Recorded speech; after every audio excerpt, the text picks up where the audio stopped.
ओम अज्ञानतिमिरन्धस्य ज्ञानाञ्जनशलाकया चक्षुरुन्मीलितं येन तस्मै श्रीगुरवे नमः।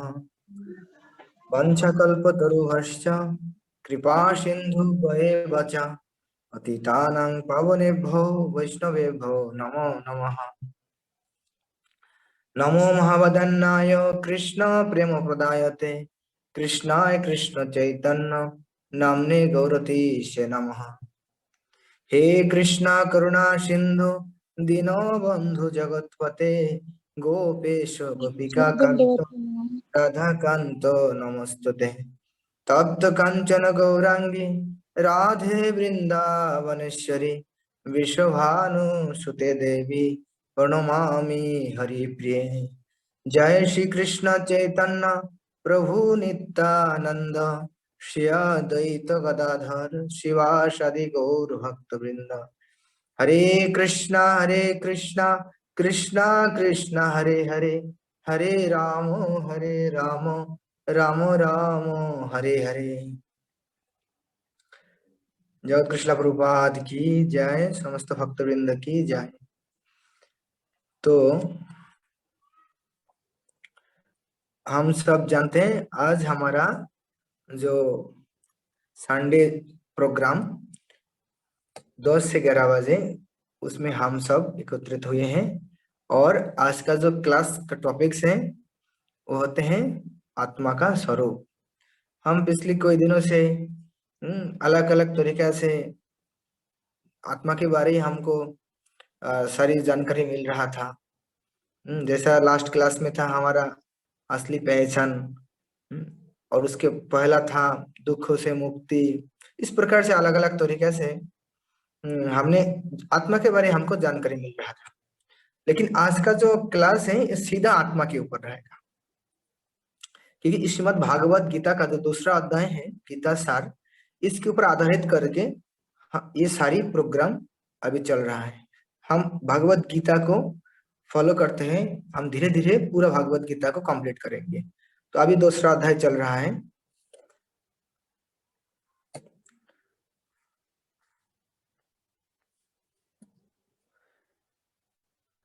तो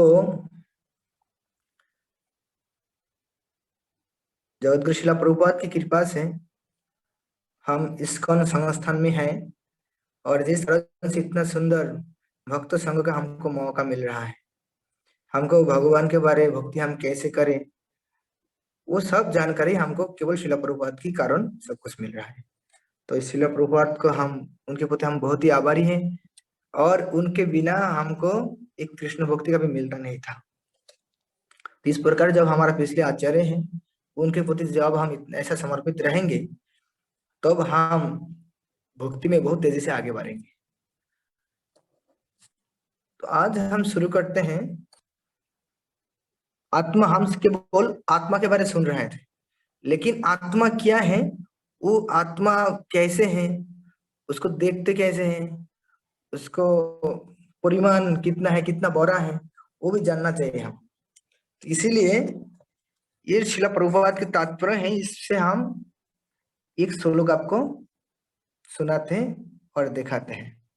ये श्वेताश्वतर उपनिषद से शिला प्रभुपाद इसमें कोट किया। जो आत्मा कैसे होते हैं, मतलब आत्मा क्या है, उसका वो कितना बड़ा है वो जानना चाहिए हमको। तो ये कहाँ लिखा है आप लोग देख रहे हैं स्क्रीन में। तो इसको हम हमारे पीछे साथ साथ आप लोग बोलिए कि उपनिषद, श्वेताश्वतर उपनिषद 5वां अध्याय का 9 नंबर श्लोक। इसमें बोलते हैं कि बलाग्र शतो भागस्य शतोदा कल्पितस्य च भागो जीव स विज्ञाय स च अनंताय कल्पते। यदि बाल के अग्रभाग को 100 भागों से विभाजित किया जाए और फिर इनमें से प्रत्येक भागों को 100 भागों से विभाजित, बाल के जो अग्रभाग है उसको 100 भागों में विभाजित किया जाए और उसके बाद इसको एक भाग को फिर 100 भागों में विभाजित कर जाए, तो इस तरह के प्रत्येक भागों की माप आत्मा का परिमाप है। तो समझ में आ रहा है। पहला बाल के जो अग्रभाग है वो बहुत ही पतला रहते हैं। उसको पहला 100 भाग को उसमें विभाजित करना, फिर एक भाग को लेने, फिर उसको 100 भागों में विभाजित करना, तो कितना छोटा हो जाते हैं आप सोच सकते। इतना छोटा आत्मा है। और सब लोग आप जानते हैं हम कौन है? हम वही आत्मा है जो आत्मा के बारे अभी शतर शतर उपनिषद में वर्णन कर रहा है। आत्मा कितना छोटा है इसका दूसरा शास्त्र में भी ऐसा वर्णन करते हैं। आत्मा के परमाणु के अंत तो, परमाणु के अनंत कौन है? जो माप में वाल के अगले भाग मतलब नोक के 10,000 भाग के बराबर है। तो इतना छोटा सा आत्मा है, और वो कौन है? वो हम है। जब हम इतना छोटा है तो हमको इतना अहंकार कहाँ से आएगा?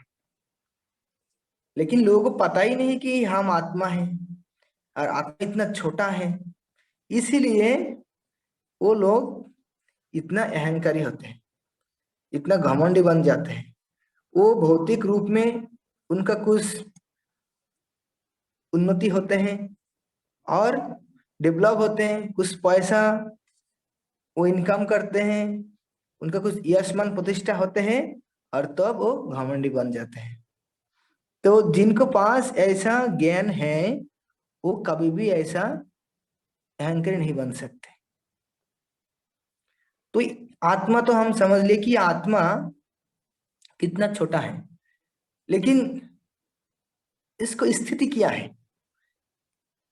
तो इसके लिए श्रीमद् भागवत गीता का दूसरा अध्याय का 20 नंबर श्लोक से हम इसको देखते हैं। आपको हम इसलिए दिखा रहे हैं कि आपको पूर्ण विश्वास होना चाहिए कि शास्त्रों से हमको सारी जानकारी मिल रहा है। ऐसा नहीं कोई व्यक्ति मौन से बोल रहा है अरे आत्मा बाल की जो नोक है उसका 10,000 भाग का एक भाग के समान है।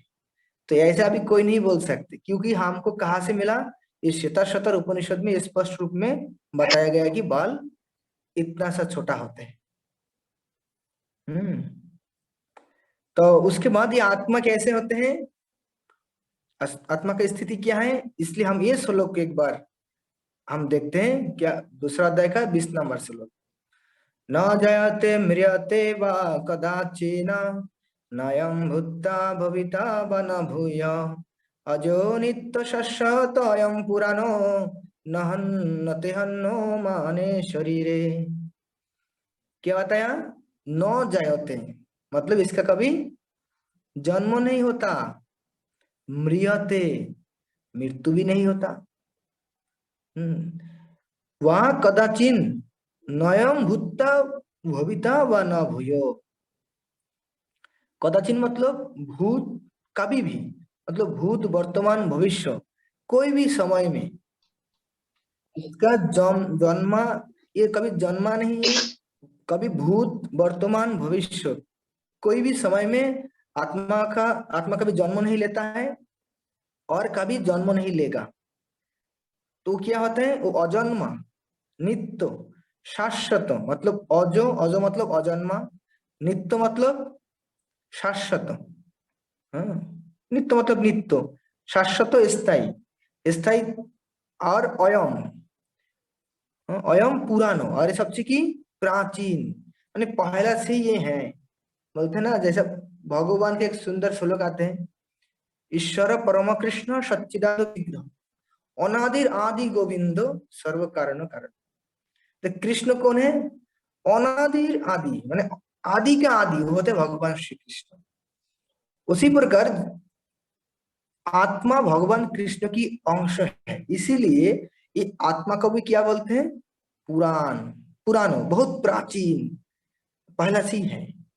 इसलिए बोलते हैं कि आत्मा का कभी जन्म नहीं होता, कभी मृत्यु नहीं होता, और भूत भविष्य की वर्तमान कभी भी इसको जन्म कभी हुआ भी नहीं था और कभी आगे होगा भी नहीं।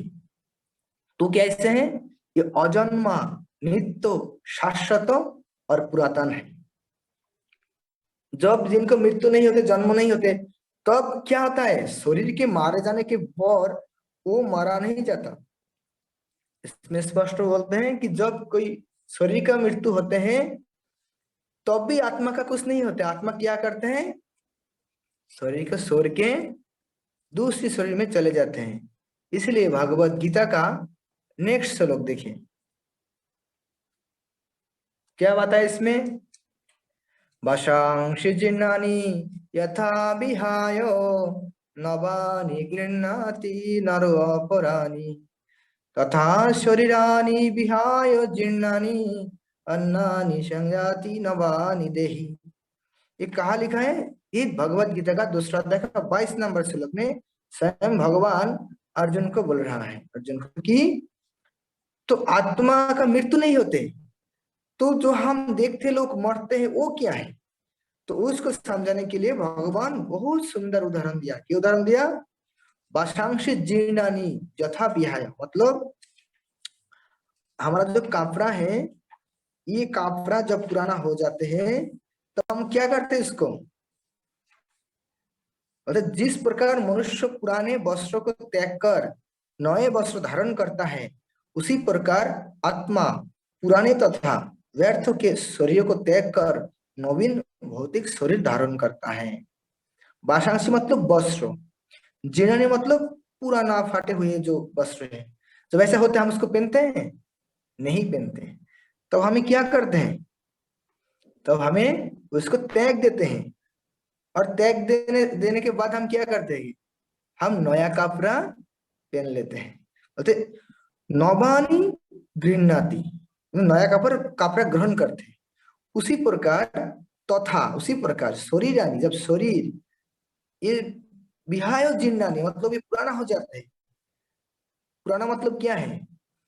जब ये शरीर ठीक से काम नहीं करता, जैसे आंखों से देख नहीं पाते, खाना खाते हैं पचते नहीं, बहुत सारी पेट का बीमारी होते हैं, और चलते हैं तो सर घूमते, कोई जगह गिर जाए तो इसीलिए घर से कोई हमारा जो बच्चे लोग है वो उन्होंने हमको बाहर जाना नहीं देते, घर पे ही पूरा दिन भर रहना पड़ते हैं। जैसे हम घर घर पे रहने के बावजूद बंदी जैसा है, कैदी जैसा है। जैसे कैद खाना में लोग को ले जाते हैं, उनको खाना पीना सोना सब कुछ मिलते हैं, लेकिन बाहर जाने का कोई मौका नहीं मिलता। उसी प्रकार जब लोगों को शरीर काम नहीं करता है तो वो क्या है, ऑटोमेटिकली वो एक घर पे बंदी हो जाते हैं।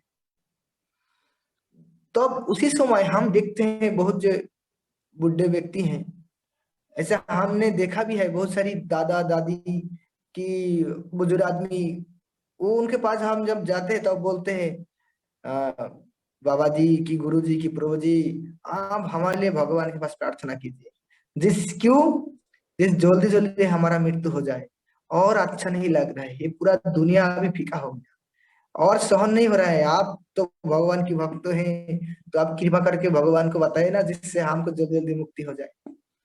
देखिए वो व्यक्ति, एक समय ऐसा था कि ये शरीर के लिए उन्होंने कितना कुछ किया।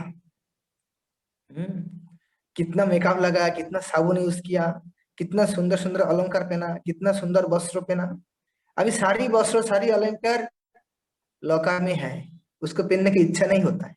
अभी क्या इच्छा हो रहा है, बोलते हैं हमारे लिए प्रार्थना करो, हमें जिससे जल्दी मृत्यु हो जाए, हम बच जाएंगे और अच्छा नहीं लगे। तो इसी प्रकार जब शरीर पुराना हो जाते हैं, मतलब जीर्ण हो जाते हैं, कोई काम नहीं करते, तब क्या करते हैं, तब आत्मा ये शरीर को त्याग कर दूसरे शरीर में जाते हैं। ये त्याग को बोलते हैं मृत्यु। किसका मृत्यु? शरीर का मृत्यु, क्योंकि अभी हम बताया कि आत्मा का कभी मृत्यु नहीं होता। और जो शरीर में वो प्रवेश करते हैं तो उसी को बोलते हैं जन्म। तो जो स्थित प्रज्ञ व्यक्ति है, बुद्धिमान व्यक्ति है, वो उसको बुद्धिमान मतलब क्या है, उनको ये आत्मा के बारे ज्ञान है। हम्म तो अब वो समझ जाते हैं कि आत्मा का मृत्यु नहीं है। इसलिए हमको कम से कम थोड़ा बहुत ज्ञानी होना पड़ेगा।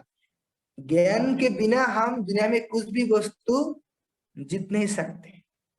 जो मोक्ष के बारे में हम बोलते हैं ना, वो भी हमको नहीं मिलेगा। बोलते हैं ज्ञान के बिना हमको भक्ति नहीं मिलेगा, और भक्ति के बिना मुक्ति नहीं मिलेगा।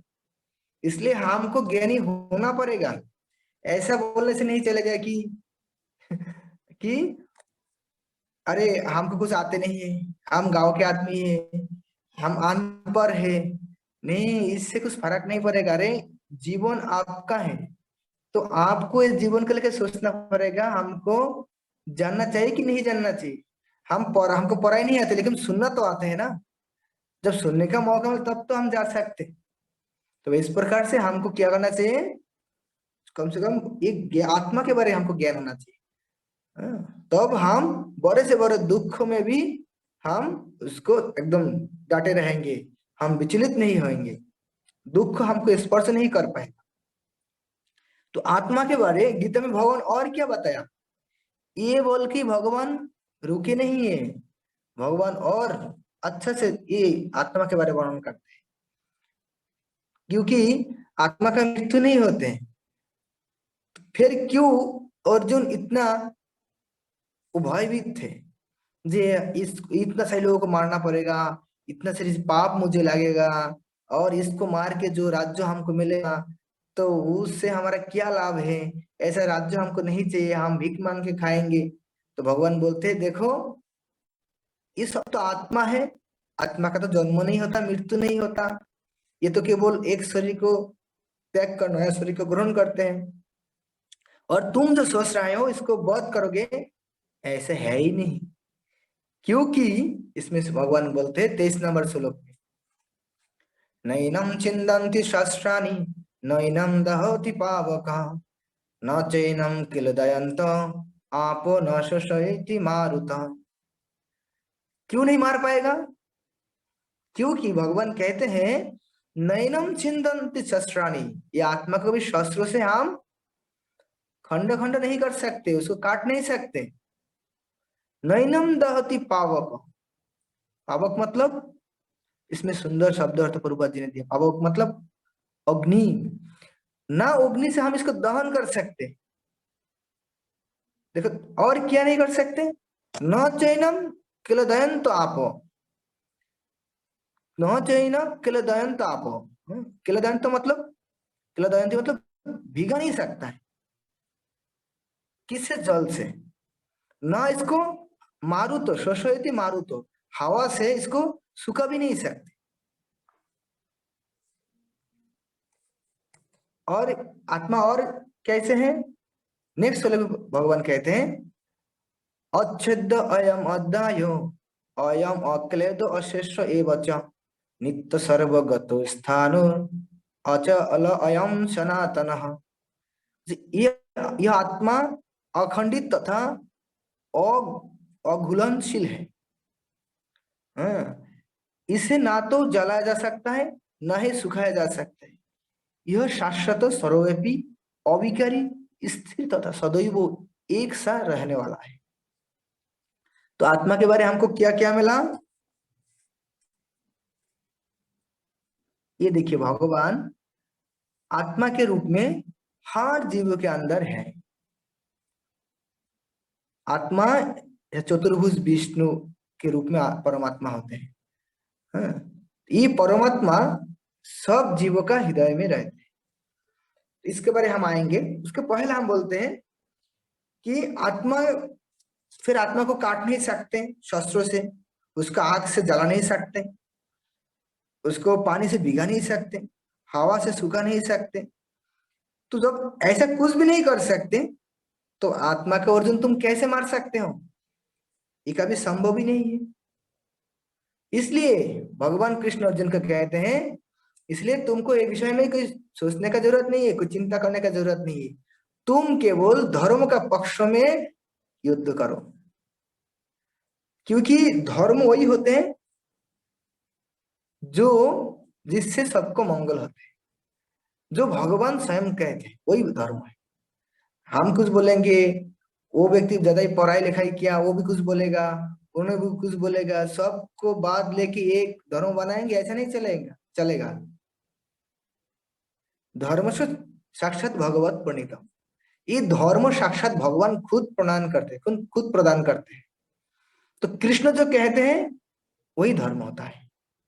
इसलिए अर्जुन को कहा तुम अभी धर्म के पक्ष में युद्ध करो, इससे जितना लोगों को मारना पड़ेगा मारो, उससे जो लोग मरेगा सबको मंगल होगा।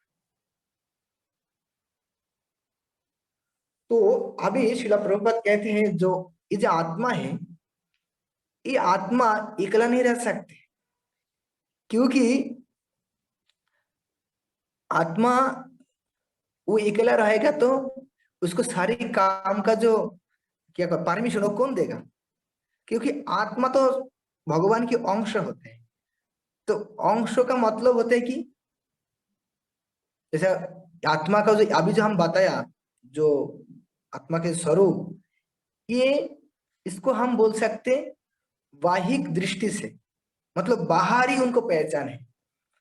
आत्मा इतना छोटा है, आत्मा को मार नहीं सकते, आत्मा को काट नहीं सकते, आत्मा को जन्म नहीं होते है, मृत्यु नहीं होता है, ये क्या बोलते सबसे प्राचीन है।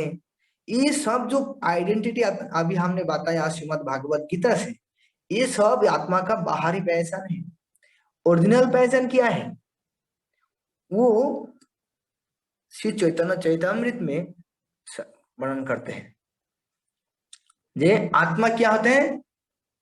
पहला हमने सब जो जानते हैं कि आत्मा मतलब हम है। हम कौन है? जीव है। जैसे चैतन्य चैतामृत में कहते हैं, जीवेर स्वरूप है कृष्ण नित्य दास। तो जीव उनका असली स्वरूप मतलब असली रूप वो क्या है? भगवान की दास। दास मतलब कुछ समय के लिए नहीं, बोलते नित्य दास, हमेशा हमेशा के लिए हम भगवान के दास हैं, तो उनकी सेवक है। तो जीव मतलब आत्मा। हमने पहले ही बताया कि सब भगवान की जितने सारे जीव है, आत्मा है, वो सब भगवान की अंश है। तो अंशों मतलब कि जीव है, तो आत्मा का स्वरूप क्या है? भगवान की सेवा करना, हमेशा हमेशा के लिए। तो ऐसा जब आत्मा जब कोई कर्म करते हैं, उसका सारी मंजूरी, सारी परमिशन परमात्मा से आते हैं। क्योंकि बोलते हैं ना, जीवेर इच्छा है जीव कोटिवांछा करे, कृष्णेर इच्छा बिना धूलि नहीं ना। बोलते हम जीव, हमारा मन में बहुत सारी इच्छाएं हैं, हम बहुत सारी योजनाएं बना सकते हैं, लेकिन एक भी योजना तब तक सफल नहीं होगा जब तक कृष्ण इसका परमिशन नहीं देंगे। और इसलिए भगवान हमेशा ही ये आत्मा के साथ रहते हैं। इसलिए बोलते हैं जो आत्मा दो प्रकार का है, अनुआत्मा मतलब जीवात्मा, और विभु आत्मा मतलब परमात्मा। तो दो प्रकार का आत्मा क्या क्या है? अनुआत्मा और विभु आत्मा। अनुआत्मा मतलब जीवात्मा, और विभु आत्मा मतलब परमात्मा। तो आत्मा दो प्रकार, जीवात्मा और परमात्मा। तो हमेशा ही भगवान ये जीवात्मा के साथ रहते हैं। और साथ किस प्रकार से रहते हैं? इसका सुंदर आ, उदाहरण देते हैं। तात्पर्य में प्रभात लिखते हैं कि एक जैसा वृक्ष है, एक फलवान वृक्ष है, वो वृक्ष में दो पक्षियां हैं। एक पक्षी वो क्या करते हैं? वो हमेशा ही वो फल वगैरह कुछ खाने के लिए प्रयत्न करते हैं, भोग करने का प्रयत्न करते हैं। और एक जो पक्षी है, वो हमेशा इनको ऑब्जर्व करते हैं, देखते रहते हैं, ये क्या कर रहा है नहीं कर रहा है, सब कुछ वो देख रहा है, उसको साक्षी के रूप में। तो इसमें वर्णन करते हैं कि भगवान हमारा परम मित्र है। तो परम मित्र के रूप में वो हमेशा ही हमारा साथ में रहते हैं, और हमारा साथ में रह के हमेशा ही वो हमको बोलते हैं ये सही है, ये गलत है। हाँ, तो कई कई बार हम बोलते हैं ना जे विवेक के वाणी, हमको विवेक को प्रश्न पूछना चाहिए कि ये सही, जब कोई हमारा बुद्धि काम नहीं करेगा तो अब विवेक को हमको पूछना चाहिए जे अभी हम क्या करें। विवेक मतलब क्या है? परमात्मा से हमको जानना चाहिए, अंदर से भगवान हमको क्या प्रेरित, कैसे प्रेरित कर रहा है, क्या बोल रहा है। तो परमात्मा हमेशा ही बुद्धि के द्वारा हमको सही गलत वर्णन करते हैं, लेकिन डिसीजन मतलब करने वाला हम ही है। जैसे मान लो भगवान बोलते हैं जो एग्जाम है, एग्जाम में कॉपी करना गलत है, कि तुम पकड़ जाओगे तो तुम्हारा खाता ले जाएगा, तुमको एक्सपेल कर देंगे, और इसीलिए तुमको कॉपी नहीं करना है, नकल नहीं करना है एग्जाम के हॉल में, अच्छा से पढ़ाई करके जाओ। हाँ, तो भगवान के ऊपर विश्वास रखो, तुम सब कुछ लिख पाएंगे। ऐसा अनैतिक कर्म करना सही नहीं है। लेकिन कोई कोई बार हम सोचते अरे हम कोई कोई तरीका से एक बार इसको लिख देंगे तो पूरा पूरा हमको मार्क मिले। तो इसका क्या बोलते हैं, हमारा मन हमको भ्रमित कर रहा है। वो बोलते हैं जाओ जाओ, अरे नकल करो तो ज्यादा मार्क मिलेगा। लेकिन उसमें ज्यादा खतरा है, क्योंकि एक बार पकड़ जाएंगे तो पूरा हमारा साल खत्म हो जाएगा। और मान लो हम नकल नहीं कर रहे, कॉपी नहीं कर रहे हैं, नॉर्मली हम एग्जाम दे रहे हैं, थोड़ा कम नंबर मिलेगा, रिजल्ट थोड़ा सा खराब होगा, लेकिन हमको साल तो खराब नहीं होगा, एक साल तो बर्बाद नहीं होगा। तो इसीलिए धर्म के पथ पर जो लोग चलने वाला है उनका हमेशा ही मंगल ही होता है। तो भगवान इसमें दिखाते हैं परमात्मा के रूप में हर जीव के अंदर है। वो वृक्ष हो, वो जानवर हो, वो कीड़ा मकोड़ा हो, मनुष्य हो, वृक्ष हो, सबके बीच में सबका बीचों में भगवान परमात्मा के रूप में हमेशा हमारा साथ देते हैं, हमारा परम मित्र के रूप में। तो इस प्रकार से जब कृष्ण हमको हमेशा ही हमको बोलते हैं ये सही है, ये गलत है, तो हमको क्या करना चाहिए? जो बुद्धिमान व्यक्ति है उनको ऐसा जब ज्ञान प्राप्त होगा तो जरूर भगवान जैसा हमको इंस्ट्रक्शन देते हैं, निर्देश देते हैं, हम ऐसा ही कर्म करेंगे। और जब ऐसा हम कर्म करेंगे तब सही में हम सुखी हो पाएंगे। सुंदर एक उदाहरण आपको हम सुनाते हैं। जैसा जो बच्चे लोग है ना, छोटा जो बच्चा है एकदम जिनको बोलना नहीं आते, तो कोई जब मेहमान आते हैं, कोई पड़ोसी आते हैं, रिश्तेदार आते हैं, तो आते हैं तो छोटा बच्चों देखते हैं ना, उनको सब लोग की इच्छा थे कि उनको थोड़ा सा आदर करें, उनको गोद में ले, थोड़ा बहुत उनको चुमा दे, चुंबन करे, ऐसा अलग अलग तरीके से उनको आदर करते हैं। तो लेकिन बच्चे लोगों को हर किसी का गोद में जाने से उनको अच्छा नहीं लगता। कोई कई बार वो इतना चिल्लाते, इतना चिल्लाते, इतना रोते हैं, वो व्यक्ति छोटे थे, भाई भाई इसको ले लो, बहुत रो रहा है, शायद हमको उनका अच्छा नहीं लग रहा है, आप और किसी को पास ले जाइए। तो अब क्या करते हैं हम, जल्दी से उनका जो घर का जो लोग हैं, मान लो उनके बड़े दीदी हो कि दादी हो कि बुआ हो, सबके पास वो है, उनके पास हम दिया, लेकिन फिर भी उनको रोना बंद नहीं हो रहा है। तब हम क्या करते हैं, अरे तुमको समझ में नहीं आते, जब बच्चे इतना रो रहा है तो इनको मम्मी के पास ले जाओ। तो हम क्या करते हैं, जल्दी से मम्मी से के पास ले जाते हैं। जब मम्मी के गोद में आते हैं तब पूरा बच्चा शांत हो जाता है। तो ऐसा क्यों होता है? क्योंकि बच्चा का स्वरूप होता है कि वो मम्मी के गोद में रहे, मम्मी से लाड़ प्यार उनको हमेशा ही चाहिए। जब ऐसे उनको मिलते हैं वो पूरा पूरे शांत हो जाते हैं। दूसरा और एक उदाहरण हम देख सकते हैं, जो जंगली चिड़िया है उसको हम पकड़ के सुंदर एक पिंजरा के अंदर रखते हैं, उनको कितना हम खाना पीना देते हैं, कितना सुंदर सुंदर अलंकार पहनाते हैं, उनको कथा सिखाते हैं, उनका जो पिंजरा है उसको अच्छे से पेंट करते हैं, कोई लोग आते हैं उनको सामने उनको बहुत प्रशंसा करते हैं। लेकिन जब आप वो पिंजरे का दरवाजा खोल देंगे तो क्या वो चिड़िया क्या करेगा? वो एकदम आनंद से वो मुक्त हो जाएंगे। हाँ, तो इसका मतलब क्या है? इसका मतलब होते हैं कि जो चिड़िया है, जंगली चिड़िया है, उनको जंगल में अच्छा लगते है, वही उनका असली जायगा है। और जो बच्चे हैं उनका सबसे प्रिय जायगा है, फेवरेट जायगा है मम्मी का गोद। उसी प्रकार हमारा जो सबसे आरामदायक जायगा है, जो एकदम जो सबसे हमारा फेवरेट कंफर्टेबल जायगा है, वो क्या है? भगवान की सेवा। जब हम इस प्रकार से भगवान की सेवा में हम युक्त होंगे तब सही में हम छोटा बच्चों जैसा हम एक अलग से एक सुख अनुभव करेंगे, जिसके साथ कोई भौतिक चीजों का कोई कंपेयर नहीं हो सकते।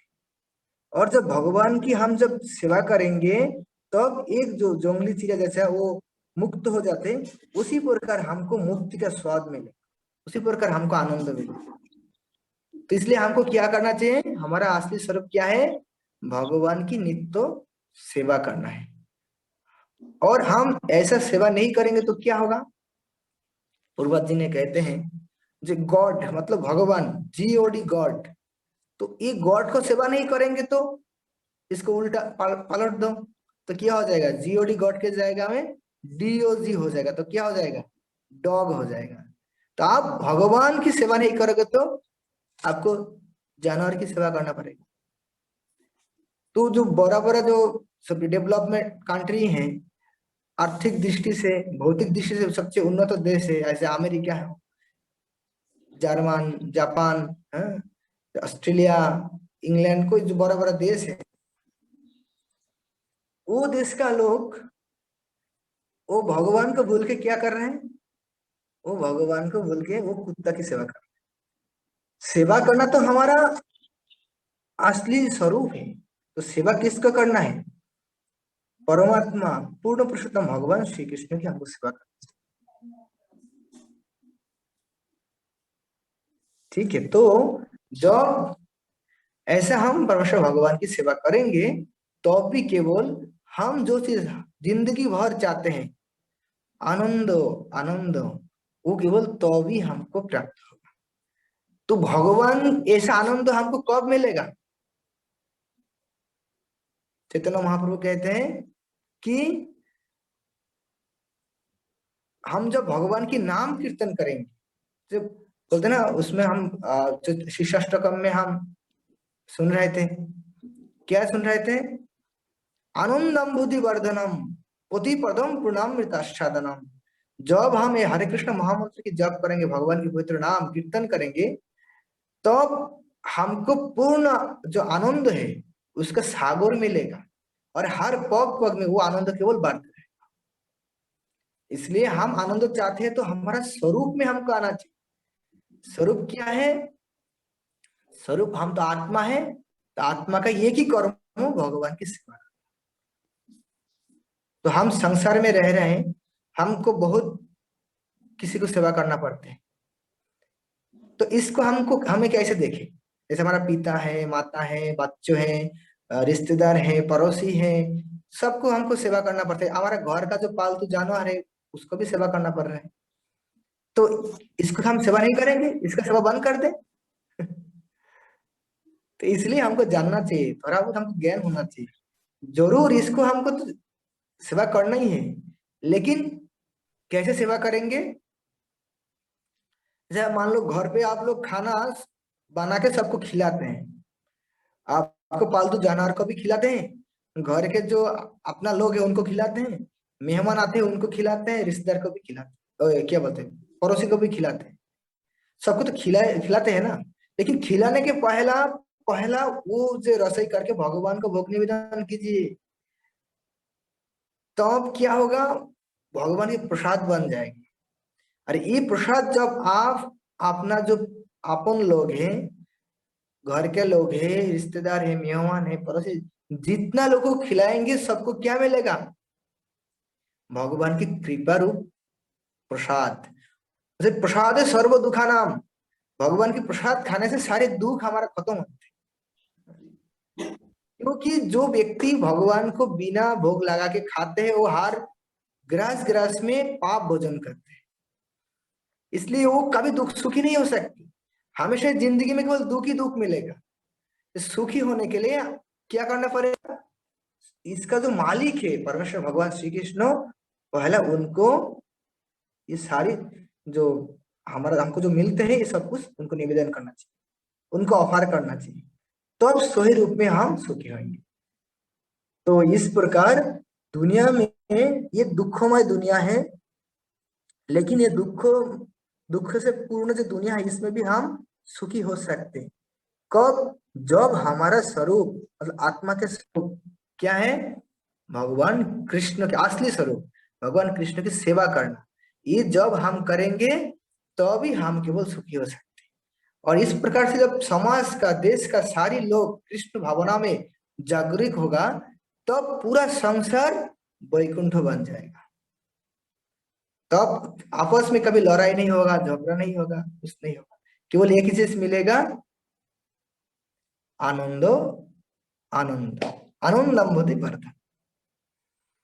तो इसलिए कलयुग में भगवान की सेवा करने का सबसे सरल तरीका क्या है? हरे कृष्णा कृष्णा कृष्णा हरे हरे, हरे राम राम राम हरे हरे।